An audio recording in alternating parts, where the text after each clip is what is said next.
There's some pretty basic things that would need to change in order to address the issues that we're all talking about here. The first and foremost issue is to decide that housing is a basic human right. If we as a society make that decision, if we decide housing is a basic human right, it's needed for human survival, then we actually, as a nation, have solved this problem with some other basic rights.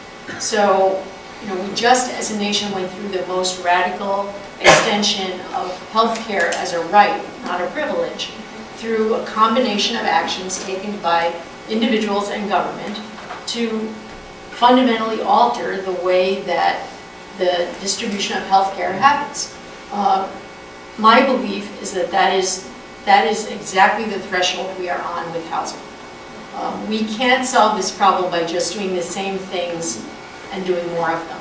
We actually have to make some basic changes with a suite of solutions that would alter the fundamental nature of how housing is managed in our country. On the healthcare side, the first level was due process rights and some much more radical regulation of an industry.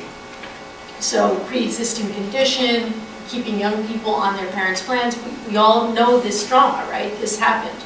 And on the housing side, that's about right to counsel, about ensuring that there is no discrimination based on source of income, about not letting people be blacklisted because they've gone to court to hold their landlord accountable or been taken to court in a retaliatory way by their landlord.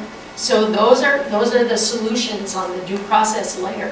And I really want to thank the representative for championing a number of these key reforms in the General Assembly, and we need those changes.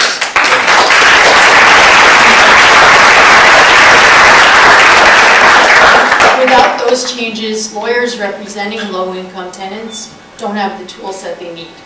And the question came up of how likely are you to be represented in court if you're a low-income tenant facing eviction.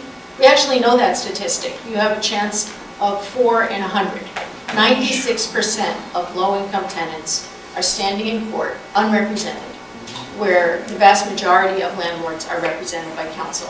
I know that the mayor is really looking hard at this issue in terms of having a right to counsel for low-income tenants facing eviction in our city, and it's something that we definitely want to work with everyone in this room on making that happen. Because until that changes, even these legislative tools won't be meaningful for individuals who have to go into court on their own without information and guidance about how to assert those rights.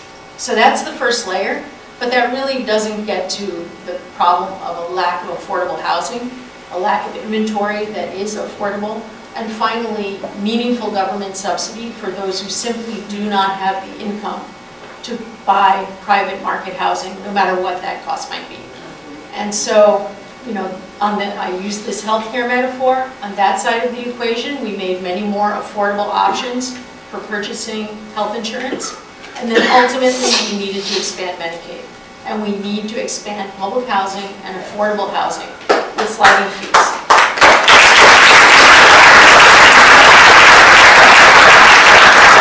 To me, those are the 3 layers of the solution, and you cannot have universal access to housing without all 3 pieces of the puzzle.